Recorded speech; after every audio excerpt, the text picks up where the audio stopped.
والآن مع كلمة الخريجين.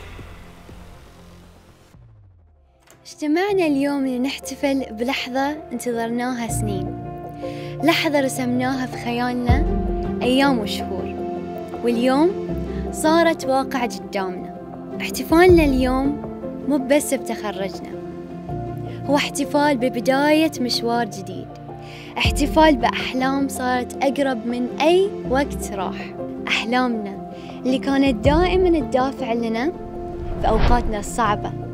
واجهنا تحديات، وكل خطوة علمتنا شيء جديد.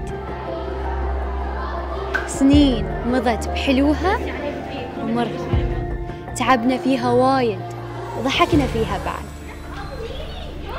مرت علينا تفاصيل كثيرة، زعلنا وتراضينا، بس الأهم صنعنا ذكريات جميلة. طموحاتنا كبرت مع كل يوم عشناه، وطول الوقت هدفنا كان واضح قدامنا. قدرنا نتخطى كل شيء وقف بطريقنا. مساعدة مدرسينا في مدرستنا، عشنا أحلى أيام عمرنا. كانت دائما ويانا في كل خطوة خطيناها، وبفضل الله ثم بفضلها وصلنا ليومنا ذي. وعشان كذي قررنا نكون الأمل في حياة غيرنا، ونكون لهم سند وعون. سنين تعلمنا فيها إن ما في شيء ممكن يوقفنا، ونبني مستقبل نطمح نعيشه،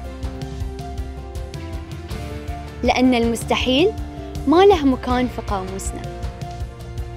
قررنا نلون حياة وايد ناس بلون الفرح والأمل، ونكون إحنا نقطة البداية، ونصنع فرصنا بيدنا، ونوصل حق هدفنا.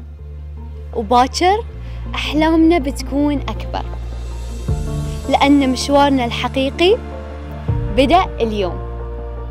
واليوم إحنا نقول هاي التخرج مو النهاية، هاي التخرج هو بداية لأحلام أكبر ومشوار أجمل بإذن الله.